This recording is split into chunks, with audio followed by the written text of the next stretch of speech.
بالکل یہ اس نے کیا تھا، یہ ظلم اس ظالم نے، یہ کشف المحجوب اس نے لکھی، یہ صوفی علی اجویری نے، اور اس میں ان کا فلسفہ ہے صوفیوں کا کہ اللہ جب بندے کے اندر آ جاتا ہے یا بندہ اللہ کے اندر چلا جاتا ہے تو اس میں ایک بہتر پوزیشن کون سی ہے، یہ بحث چھڑی ہوئی تھی۔ تو ان کے عقیدے کے مطابق جب اللہ بندے کے اندر آ جائے تو اس کو شکر کی حالت کہتے ہیں، اور بندہ جو دو ریاضت کرتے کرتے اتنا اوپر چلا جائے اللہ کے اندر، تو اس کو جو ہے یعنی یہ وحدت الشہود کا عقیدہ ہے، اور اللہ بندے کے اندر آ جائے تو یہ حلول کا عقیدہ ہے۔ اللہ جب بندے کے اندر آیا ہوا ہو تو یہ شکر ہے، اور اللہ جب نکل جائے اور بندہ بندہ رہ جائے، اللہ اللہ بن جائے، تو یہ صوف کی حالت ہے۔ یہ مختلف اصطلاحیں ہیں ان کی، ہر عقیدہ ان کا مشرکانہ ہے۔ کبھی کبھی آپس میں بحثیں بھی کرتے ہیں، ایک عقیدے کو رد کر رہے ہوتے ہیں تو کوئی یہ نہ سمجھے کہ یہ مومن صاحب ہیں، یہ اصل میں ایک شرک کا رد کر کے دوسرے شرک کی تائید کر رہے ہوتے ہیں۔ تو یہ ان کی بحثیں آپس میں چلتی رہتی ہیں۔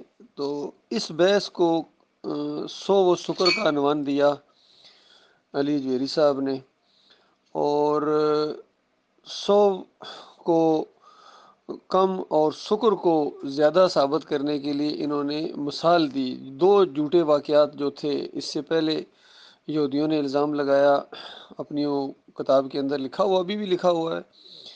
میں نے ان کی بہت بڑے ایک پادری سے ایک دفعہ پوچھا، میں کہا یہ تمہاری کتاب کے اندر یہ واقعہ لکھا؟ اس نے کہا بالکل لکھا ہوا ہے، ایسا ہوا ہے۔ وہ کہتا ہے ابھی تک ان کا عقیدہ ہے کہ داؤد علیہ السلام کے محل کے ساتھ ان کے ایک جرنیل اوریا کا محل تھا، تو اوریا معاذ جنگ پر تھے، اور ان کی بیوی نہا رہی تھی تو اوپر سے ان کی نگاہ پڑ گئی، اب عاشق ہو گئے، بہت اچھی لگی۔ کیا کیا جائے، حاصل کیسے کیا جائے؟ اندازہ لگائیے ان ظالموں نے ایک نبی کا کیا کردار، ایک عام مومن اس طرح نہیں کر سکتا یقین کیجئے، لیکن نبی کا کردار انہوں نے یہ کیا۔ جب خود بدکار بن گئے ہیں، خود فاسق اور فاجر بنے، مشرک بنے، تب انہوں نے یہ چیزیں اس طرح کی ہیں کہ ہمارے انبیاء بھی ایسے ہی تھے۔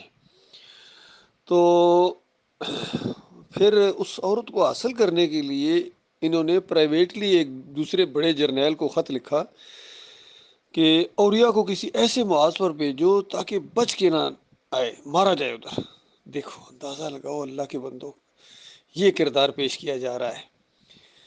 تو انہوں نے ایسا ہی کیا، لیکن صبر نہیں ہو سکا، ساتھ ہی اس عورت کو حاصل کر کے اس کے ساتھ انہوں نے زنا کرنا شروع کر دیا۔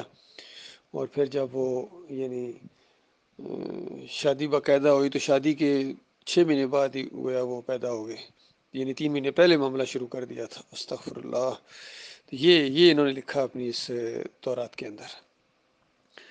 بالکل اسی طرح کا واقعہ نبی علیہ السلام کے دور میں دوسرے انداز سے پیدا ہو گیا کہ جب زید رضی اللہ تعالیٰ، جن کی خود نبی علیہ السلام نے شادی کروائی تھی اپنی پھوپھی زاد بہن زینب رضی اللہ تعالیٰ عنہ سے، خود رشتہ مانگنے گئے تھے، اور ان لوگوں نے ذرا رشتہ دینے سے انکار کر دیا تھا کہ زید جو ہے یہ غلام ہے، آزاد ہے، بے شک ہو گیا ہے، لیکن ہے تو غلام۔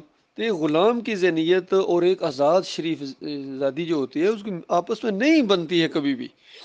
ایک بڑے سردار کی بیٹی اور ایک عام آدمی جس طرح ہوتا ہے نہیں بنتی، اسی لیے کف کا معاملہ بڑا اسلام کے اندر کہ آپس میں ذہنی مناسبت ہونا بڑا ضروری ہے۔ لیکن اللہ تعالیٰ کا ایک منصوبہ تھا۔ اللہ تعالیٰ نے قرآن میں یہ آیات نازل فرمائی کہ جب اللہ اور اللہ کا رسول کسی معاملے میں فیصلہ کر دے تو پھر کسی مومن یا کسی مومنہ کا کام نہیں ہے کہ اس کے انکار کرے اور پھر اپنی چلائے، یہ پھر مومنانہ انداز نہیں ہے۔ تو زینب رضی اللہ تعالیٰ عنہ نے جب یہ آیتیں سنی تو انہوں نے کہا ٹھیک ہے، اللہ اور اللہ کے رسول کا فیصلہ ہے تو مجھے بھی منظور ہے بس۔ تو یہ شادی اس انداز سے ہوئی، بس شادی تو انہوں نے کر لی، حکم تو مان لیا اللہ تعالیٰ کا اور اللہ کے رسول کا بھی، لیکن اب وہ ذہن نہیں مل رہے ہیں آپس میں، وہ اس پر اختیار نہیں ہے انسان کا۔ تو زید اکثر نبی علیہ السلام سے ان کی شکایت کیا کرتے تھے، اور ساتھ ہی کہتے تھے کہ میں اس کو نہیں رکھوں گا، میں اس کو طلاق دے دوں گا، یہ میرے ساتھ نہیں، یہ نہیں رہ سکتی۔ تو نبی علیہ السلام منع کرتے تھے کہ دیکھو اللہ سے ڈرو اس معاملے میں، یعنی طلاق جو بھی بندہ دیتا ہے اچھی بات نہیں ہے، اس معاملے میں آخری حد تک جانا چاہیے، یعنی صلح صفائی کا معاملہ کرنا چاہیے۔ تو آخر میں بہت سمجھانے کے باوجود بھی ایک وقت ایسا آ گیا کہ زید رضی اللہ تعالیٰ عنہ نے طلاق دے دی، تو اللہ تعالیٰ نے ایک بہت بڑا منصوبہ پایا تکمیل تک پہنچانا تھا، کیونکہ عربوں کے اندر یہ رسم تھی کہ جو منہ بولا بیٹا اصلی بیٹا سمجھا جاتا تھا، گھر میں رکھا جاتا تھا، کوئی اس سے پردہ نہیں، وراثت میں بھی وہ شریک، ساری چیزیں۔ اب اس رسم کو توڑنا تھا، اور اللہ تعالیٰ نے کہا کہ آپ آخری نبی ہیں، نبی کے بغیر کوئی اس رسم کو نہیں توڑ سکتا۔ اور نبیوں کی یہ سنت رہی ہے کہ جب میرا معاملہ آ جائے تو پھر وہ انسانوں سے نہیں ڈرتے ہیں۔ دیکھا کس طرح اللہ نے انبیاء کو آزمایا ہے کہ پھر وہ انسانوں سے نہیں ڈرتے ہیں کہ انسان کیا کہیں گے، یہ ان کا تعلق ہوتا ہے اپنے مالک اور خالق کے ساتھ، وہ اللہ کے علاوہ کسی سے نہیں ڈرتے، لہٰذا آپ آخری نبی ہیں۔ دنیا کچھ کہے، آپ زینب سے ہم نے آپ کا نکاح کر دیا، ہم نے آپ کی بیوی بنا دی۔ نکاح کیا چیز ہوتی ہے؟ اللہ کی طرف سے ایک اجازت ہوتی ہے، جب اللہ تعالیٰ خود کہے یہ تمہاری بیوی ہے تو کوئی نکاح پڑھانے والا معاملہ پھر نہیں ہوتا ہے۔ تو زینب رضی اللہ تعالیٰ عنہ بعد میں بھی امہات المومنین پر یہ فخر کیا کرتی تھیں کہ تمہارے جو جتنی شادیاں ہوئی ہیں، نکاح ہوئے ہیں، یہ زمین پر ہوئے ہیں، میرا اوپر عرش پر مالک نے میرا فیصلہ کیا ہے، مجھے نبی کی بیوی بنایا ہے۔ تو یہ واقعہ اس طریقے سے پیش آیا، لیکن منافقوں اور کافروں اور مشرکوں نے ادھم مچا دیا۔ ان کو ایک موقع مل گیا کہ بھائی یہ کوئی اللہ کا حکم وارا کا معاملہ نہیں ہے، یہ رسمیں توڑنے والا معاملہ نہیں ہے، اصل معاملہ کچھ اور لگتا ہے، بس ایک دفعہ نگاہ پڑ گئی، اب حاصل کرنے کے لیے سارا کھیل کھیلا ہے۔ تو اللہ کے بندوں غور کرو، یہ دو واقعات اس طریقے سے گڑے گئے، اور ان دونوں واقعات کو علی حجویری، جس کو داتا کہتے ہیں، اس نے سچا مانا اور کہا کہ نگاہ وہاں بھی پڑی تھی جو داؤد علیہ السلام کی، جہاں نہیں پڑھنی چاہیے تھی، لیکن داؤد علیہ السلام چونکہ حالت سو میں تھے اس لیے گرفت کی گئی، یعنی ہوش و حواس میں تھے، ان کو نہیں اس طرح کرنا چاہیے تھا، اور نگاہ محمد صلی اللہ علیہ وسلم کی بھی پڑی، لیکن یہ شکر کی حالت میں تھے، اللہ ان کے اندر آیا ہوا تھا، تو پھر ان کا اپنا کیا قصور ہوا؟ یہ تو پھر گویا اللہ کی نگاہ پڑی۔ انداز استغفر اللہ استغفر اللہ، کس حوصلے کے یہ لوگ تھے اوئے! اور کس قدر بدبختی انسانیت کی کہ ایسے لوگوں کو یہ دھاتا کہتے ہیں، دستگیر کہتے ہیں، گنج بخش کہتے ہیں، اور بڑے بڑے علماء، مودودی جیسے آدمی اس کی تعریفیں کرتے ہیں، ڈاکٹر اسرار جیسے، اور باقیوں کا تو کہنا ہی کیا۔ تو ان دونوں واقعات کو اس بے ایمان نے، اس ظالم نے سچا مانا اور اپنی کتاب کشف المحجوب کے اندر لکھ دیا۔ تو یہ ثابت کرنے کے لیے کہ شکر میں دیکھو فائدہ ہو گیا، سو میں ڈانٹ پڑی اور شکر میں فائدہ ہو گیا، تو لہٰذا شکر جو ہے وہ اعلیٰ منصب ہے، یہ اس کا کہنا تھا اصل میں۔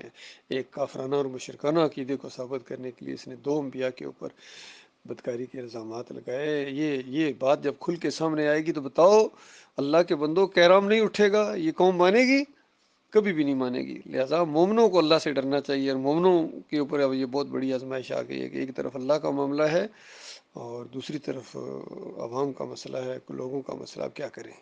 ہم نے تو اللہ کے بھروسے کے اوپر قدم ڈالا ہے، اور ٹھوک بجا کے اس کے اوپر کفر و شرک کا فتویٰ لگایا کہ کافر اور مشرک، کوئی صوفی ایسا نہیں جو شرک نہ کرتا ہو۔